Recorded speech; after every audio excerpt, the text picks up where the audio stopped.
अस्सलाम वालेकुम ख़वातीन और हज़रात, मैं हूं आपका मेज़बान काशिफ़ अली हाशमी। आज मेरे साथ मौजूद हैं MNA 82 जनाब barrister Ali Ashraf Mughal, chairman GDA and chairman वासा।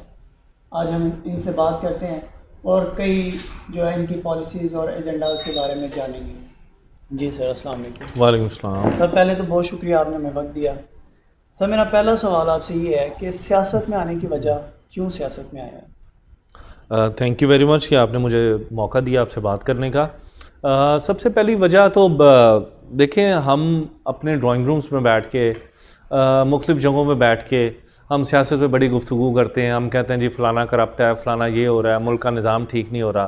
तो जब हिस्सा लेने की बात आती है, जब हम इसमें सियासत में कहें कि आप निकलें, लोग वोट देने भी नहीं जाते हैं। तो इसलिए मैं समझता था कि हम अगर ड्राइंग रूम्स में बैठ के डिस्कशन करते हैं तो हमें अमली सियासत में भी आना चाहिए। ये बुनियादी जो मेरी वजह थी। और अगर मैं कोई किरदार अदा कर सकूं, चेंज आ सके सोसाइटी में, तो मुझे ज़रूर अदा करना चाहिए। तो सिर्फ यही एक मोटिव था कि हम सिर्फ डिस्कशन की हद तक बातों को ना रखें, बल्कि अमली तौर पर हम अपना किरदार अदा करें इस माशरे की बेहतरी के लिए।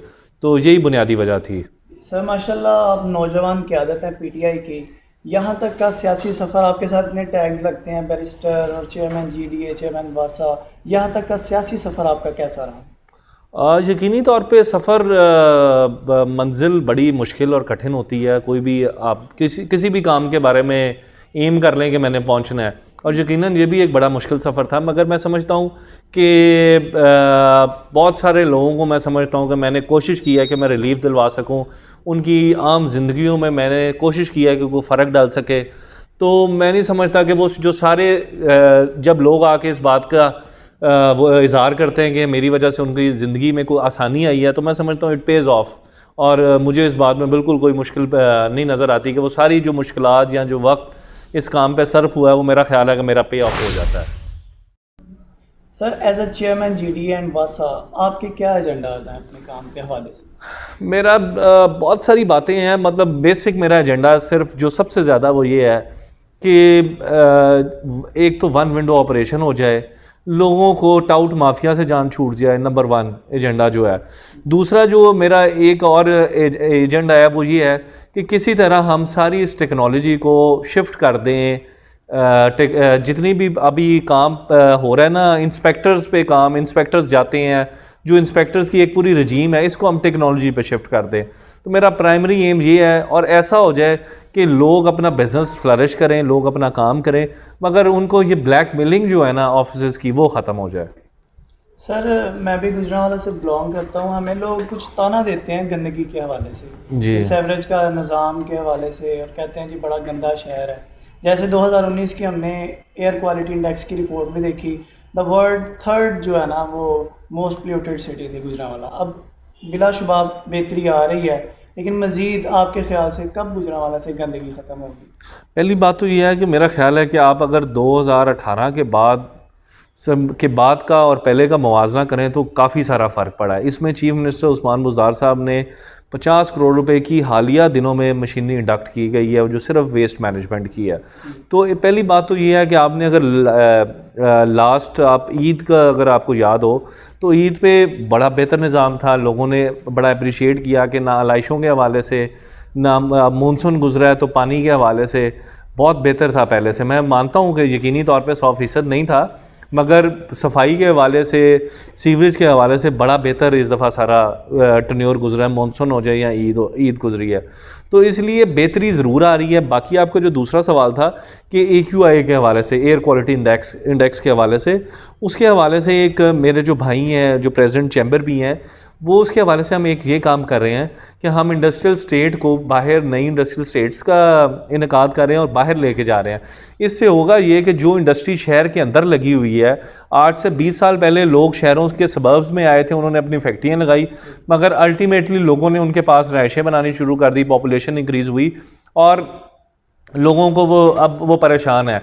तो अब ये एक प्लान बन रहा है कि इन सब लोगों को, इंडस्ट्री को बाहर शिफ्ट किया जाए, ताकि जो फैक्ट्री ओनर है जो शहरों के अंदर है, वो एक तो उसकी बड़ी महंगी ज़मीन हो चुकी है, उसको वहाँ से भी रेवेन्यू जनरेट हो जाएगा और आगे उसे एक इंडस्ट्रियल स्टेट में विद फैसिलिटीज़ मिल जाएंगी और जगह भी सस्ती होगी और लोगों को ये मज़ीद परेशानी धुएँ वगैरह की भी नहीं होगी। और इस हवाले से बड़ा मैसेज मैं आपको बताऊँ कि हर मीटिंग पे हर जगह हमेशा मैंने पर्सनली आवाज़ उठाई है और इस पर बड़े लोग मेरे से नाराज़ भी होते हैं कि आप जी फैक्ट्रियाँ बंद करा रहे हैं। फैक्ट्रियाँ नहीं बंद करा रहे होते हैं, हम धुआं बंद करा रहे होते हैं। तो इस पर बहुत सारा काम हुआ है और होना चाहिए और इंशाल्लाह ताला हो भी आगे भी होगा। तो भैंसों के तबेले हैं तो उनको बाहर निकालने के लिए कोई पॉलिसीज आप ला रहे हैं? बड़ी अनफॉर्चुनेट बात है, जब इधर कमिश्नर जाहिद अख्तर ज़मान थे तो तब इस पर बहुत सारी एफ़र्ट हुई थी, इस पर बड़ी दफ़ा बहुत सारी। असल में आपको बताऊं कि वासा का जो मेन इशू है वो दो इशूज़ हैं। वासा क्यों परफॉर्म नहीं कर पा रहा? पहला उसका जो इशू है वो इसका इशू ये है कि जितनी भी ये हमारे जिन दोस्तों ने गायें भैंसें रखी हुई हैं वो ये सारा उसका जो वेस्ट एनिमल वेस्ट वो सीवर में डाल रहे हैं, जो नंबर 1 प्रॉब्लम है सीवर की। दूसरी जो प्रॉब्लम है वो हमें आती है प्लास्टिक की वजह से। प्लास्टिक बैग्स जितने हैं वो जा रहे हैं सब ड्रेन में, तो उस वजह से हमें बहुत ज़्यादा एक इशू होता है। तो ये तो दो मेन फैक्टर्स हैं जिनकी वजह से है और इस पर बहुत दफ़ा बड़ी दफ़ा कोशिश की है, मगर इंशाल्लाह ताला मैं पूरी उम्मीद हूँ आज भी कि जल्द कोई गवाला कॉलोनीज़ बनाई जाएंगी जहाँ पे ये भैंसें और गायें शिफ्ट की जाएंगी और शहर से जो सड़कों पे बेहंगम तरीके से भैंसें सड़क क्रॉस कर रही होती हैं या जगह जगह उनकी वेस्ट पड़ी होती है या ये वेस्ट जब सीवर में जाती है उसके लिए एक इशूज़ नए इशूज़ अराइज़ होते हैं। तो इंशाल्लाह ताला इस हवाले से लाजमन हम काम होगा इंशाल्लाह। सर, ज़मीनी लुटेरे जो हैं लैंड माफियाज़, इनके बारे में आप क्या इक़दाम कर रहे हैं? अच्छा, ये स्टेटमेंट बड़ी अच्छी है देने के लिए कि ज़मीनी लुटेरे या लैंड माफिया है। लैंड माफिया की पहले तो अपना वो है कि लैंड माफिया कौन है। अच्छा, लैंड माफिया वो लोग हैं जिन्होंने आज तक लीज़ की जगहों पे पेट्रोल पंप्स बनाई रखे, जिन्होंने अपनी लीज़ की जगहों पे अपनी फैक्ट्रियां बना ली, अपने घर बना लिए, ये हैं। बाकी जहाँ तक अगर आप हाउसिंग सोसाइटीज़ की बात करें तो जिस तरह कंस्ट्रक्शन में एमनेस्टी मिली इसी तरह हाउसिंग सोसाइटीज़ को भी एमनेस्टी मिलनी चाहिए और इसी तरह इनको कौमी धारे में लाना चाहिए। जब ये बन गई हैं, बनने के बाद इनका कोई ऐसा मैकेनिज़्म बन जाए और ये सब लोग विलिंग भी हैं, बहुत सारे लोग रोज़ मिलते हैं वो विलिंग है कौमी धारे में आने के लिए, मगर ऐसा मैकेनिज़्म नहीं है। इस मैकेनिज़्म को बनाने के लिए हमने कानून साजी ऑलरेडी कर दी है और इंशाल्लाह जल्द आ जाएगी। बाकी जहाँ तक बात है कि लैंड ग्रैबर्स की, लैंड माफियाज़ की, वो मेरा ख्याल है कि आपने हालिया दिनों में कार्रवाइयाँ देखी हैं।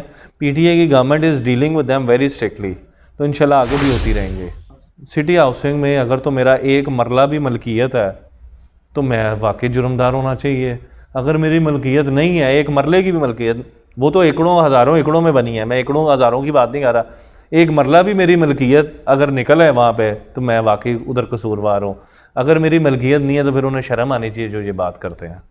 ठीक है सर, ये जो हाउसिंग स्कीम्स गुजरांवाला में बन रही हैं बिलाशुबा बड़ी जो है ना वो खूबसूरती आ रही है, शहर बड़ा एक जो है ना अप टू डेट हो रहा है हमारा, लेकिन इससे क्या मुल्की मईशत में बेहतरी आ रही है या इसके बरक्स जो गरीब अवाम है वो एहसास कमतरी का शिकार हो रही है? नहीं, मेरा ख्याल है ये ऐसी बात नहीं है। असल बात ये है कि जिस तरह हमने सिटी हाउसिंग की भी बात की है, किसी और की भी हाउसिंग कॉलोनीज़ की बात करूं, बात यह है कि हाउसिंग कॉलोनीज़ जो है मेरा ख्याल है एक बड़ा अच्छा एडिशन है।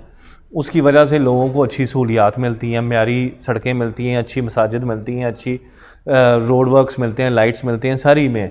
इसमें होना क्या चाहिए? होना ये चाहिए इसमें ऐसा एक कोटा ऑलरेडी मुख्तस भी है, मज़ीद इसकी सख्ती होनी चाहिए कि आप कोई 10% 20% जो है ना लो इनकम स्कीम उनके लिए प्लॉट्स रखें और उनकी जो सेल परचेज़ है उसको मॉनिटर करें कि 3 मरले का प्लॉट कभी महंगा नहीं होना चाहिए। उसकी जब भी ट्रेडिंग होगी वो एक फ़िक्स प्राइस ब्रैकेट में हो जाए, वो कभी महंगा नहीं होगा ताकि गरीब आदमी की पहुंच में रहे। ये एक फैक्टर है जो ऐड हो के जिससे लोगों को क्वालिटी लिविंग स्टैंडर्ड्स भी मिलेंगे, लिविंग क्वालिटी उनकी बेहतर होगी और प्लस प्राइस भी कंट्रोल रहेगी। बहुत शुक्रिया sir. Thank you very much जी, आपका शुक्रिया।